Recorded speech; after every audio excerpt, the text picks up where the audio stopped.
genetics and genetic technologies what the atomic bomb was to physics. It's like doing surgery with an axe.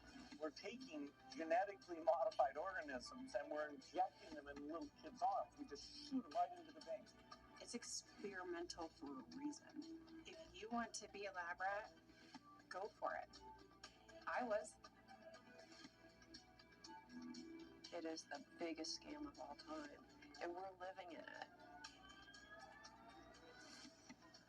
China is trying to take over the entire organization and run it for its own purposes, which would ultimately be global hegemony. He stressed that the UN has changed and that countries like China or Russia should be excluded for violating democracy and human rights.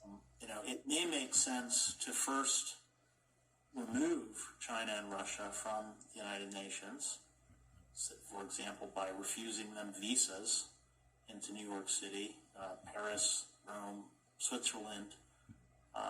Just cancel their visas. If those four countries, the cities are connected to, obviously, cancel their visas, maybe we could essentially kick them out of the UN. He noted that action would cause a major uproar.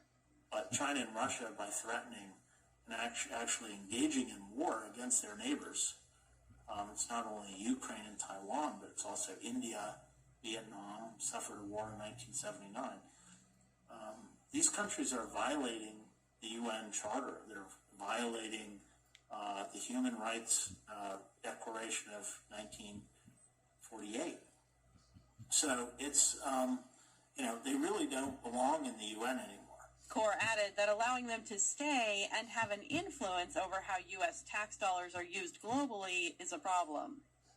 Coming up, China's Huawei back in the spotlight after a top European Union official urged fellow EU states to ban the high-risk Chinese supplier without delay. 4 years ago, the telecom giant was poised to control 5G networks globally, but now its goal has been reduced to mere survival. What does Huawei's decline say about the geopolitics of the tech world? We hear from John Powson, former Chief Convergence Officer for British Telecom and author of Wireless Wars, for details. His comments after the break, here on Side for now. Because regardless of how it came into existence, this virus, after emerging in the city of Wuhan, it has been circling the globe for the past 3.5 years now, and in that process of circumnavigation, it's been mutating over and over and over again. And each new mutation of the virus has been given a different name according to the Greek alphabet. And so it started with the original Wuhan strain, which is called the alpha strain, and then it mutated along various branching pathways into the beta strain, the gamma strain, the delta strain, then later the epsilon strain, the zeta strain, the eta strain, the theta strain, the iota strain, the kappa strain, the lambda strain, as well as the mu strain. Then the WHO, which is the organization creating these new variant names, they skipped the Greek letter nu because it sounded too much like the word new, and they argued that people might get confused that this is just a new variant. Then they also skipped the Greek letter she, spelled XI, in order to not offend anyone who happens to be named she. And so then the next variant became the Omicron variant, because that is the next Greek letter after she.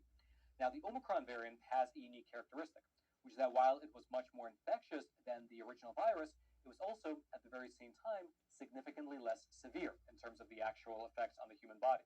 Meaning that the Omicron strain was able to infect a lot more people more easily, but the symptoms were generally milder, which was exactly why everyone's favorite scientist, Mr. Bill Gates, he publicly referred to Omicron as an effective type of vaccine. Well, sadly, the virus itself, particularly the variant called Omicron, is a type of vaccine. That is, it creates both B cell and T cell immunity, and it's done a better job of getting out to the world population than we have with vaccines. Regardless, the virus did not just stop mutating with the Omicron variant. Here's a simplified visual of how the evolution continued. The Omicron strain mutated into Omicron BA2, BA5, BA2.75, BQ1.1, and then into the XBB strain. The XBB strain then continued mutating into XBB1.5, and then more recently, XBB1.16, which is the strain that's codenamed, for some reason, Arcturus. For your reference, by the way, the name Arcturus refers to one of the 5 brightest stars in the night sky. Now, exactly why that name was chosen is not clear, but it was.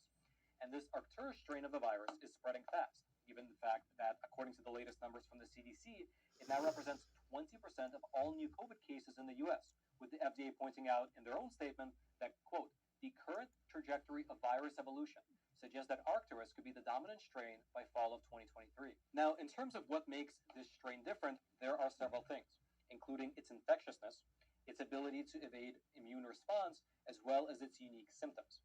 And in terms of infectiousness, well, Dr. Sean Lin, he's an American virology expert, formerly with the US Army, and he said that, quote, according to laboratory studies, Arcturus had an additional mutation in the spike protein, which was more contagious. He added that Arcturus was 36 times more contagious than B11, which was the early Omicron strain. And so, if you think about it, if Omicron was already significantly more contagious than the original virus, and this new strain is now 36 times more contagious than that, well, that's a lot. But the upside is that despite its increase in infectiousness, in terms of the severity, it's remained static, with many of the symptoms being the same as before. Things like fever, sore throat, runny nose, body aches, diarrhea, fatigue, and shortness of breath. These were both the symptoms of Omicron as well as the symptoms of the common cold. However, Arcturus, it appears to add one new item to that list, which is conjunctivitis, otherwise known as pink eye. This is the new addition to the symptom list. So whereas before the symptoms were almost completely identical to the common cold, there's now a new unique symptom in the form of itchy eyes that also have sticky discharges coming from them.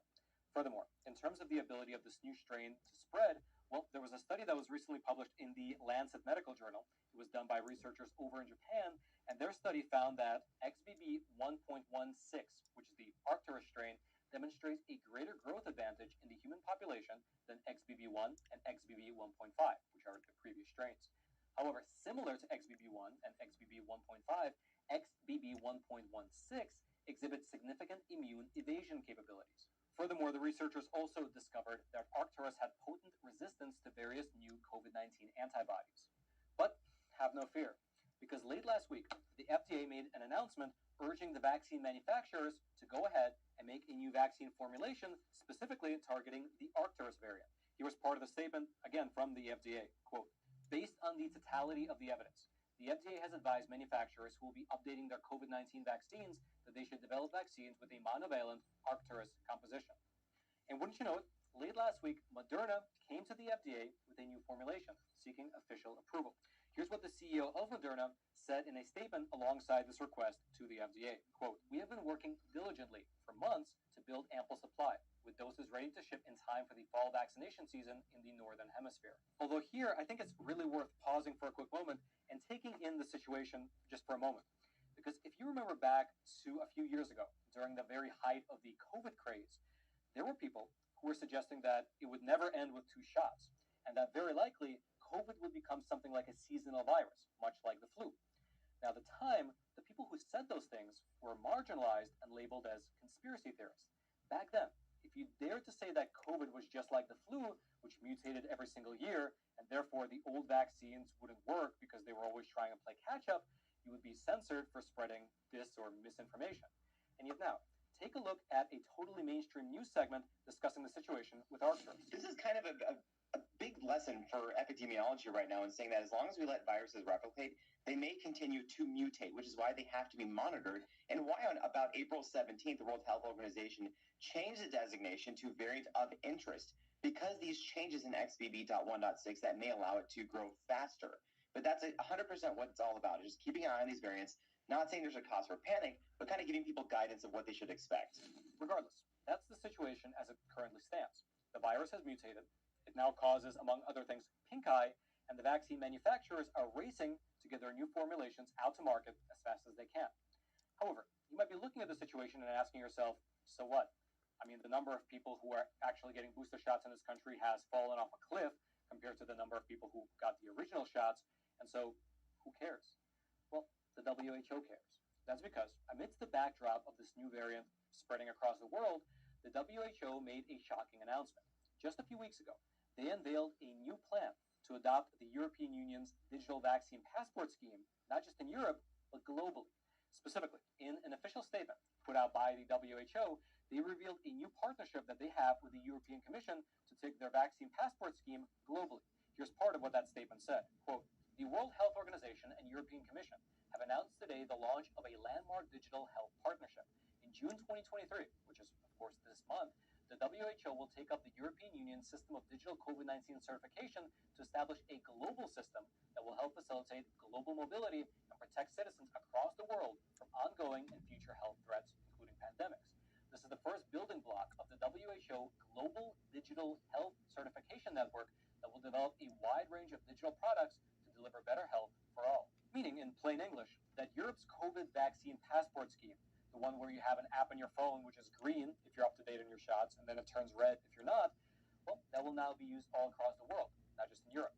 And the best part, at least in my opinion, is the Orwellian language that's being used in order to sell it to the public. And as an example of what I mean by that, listen to this quote that's in this WHO statement. This is a quote from Mr. Terry Breton, who is a high-level official within the European Commission.